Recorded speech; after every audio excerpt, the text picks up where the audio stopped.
ఇంటి ఈఎంఐ కట్టలేదని చెప్పి బ్యాంక్ రికవరీ ఏజెంట్లు ఇంటి ముందుకొచ్చి రచ్చ చేస్తున్నారా? ఇరుగు పొరుగు వారి ముందు పరువు తీస్తున్నారా? అసలు ఆ బ్యాంక్ రికవరీ ఏజెంట్లకు మన ఇంటి ముందుకు వచ్చి హంగామా చేసే అధికారం ఉందా? అసలు వాళ్ళకి ఆ అధికారమే లేదు. చట్టం మనకిచ్చిన కొన్ని ఆర్బీఐ గైడ్ లైన్స్ ప్రకారం చూసినా, చట్టరీత్యా చూసినా section 13 class 2 of SARFAESI act ప్రకారం ఎవరైతే లోన్ చెల్లించరో వాళ్ళకి ఫస్ట్ లీగల్ నోటీస్ పంపించాలి బ్యాంక్ వాళ్ళు. ఆ బ్యాంక్ వాళ్ళు లీగల్ నోటీస్ పంపించిన తర్వాత 60 రోజుల్లో కూడా ఆ ఎవరైతే అప్పు తీసుకున్నారో వాళ్ళు గనక రిప్లై ఇవ్వకపోతే అప్పుడే ఆ బ్యాంక్ అధికారులకు మన ఆస్తి జప్తు చేసుకునే అవకాశం ఉంది.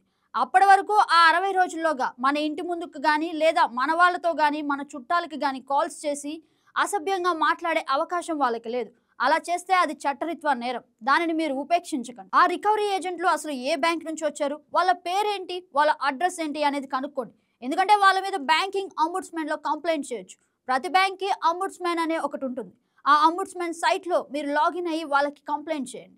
అంతేగాని ఇలాంటి విషయాలలో అస్సలు భయపడకండి. కంప్లైంట్ చేయండి, కష్టాలు పాలు కాకండి. ఇలాంటి ఇంట్రెస్టింగ్ అప్డేట్స్ తెలుసుకోండి, లా తెలుసుకోండి, లెజెండ్ లా జీవించండి. ఫాలో అవ్వండి YK TV ఎంటర్టైన్మెంట్.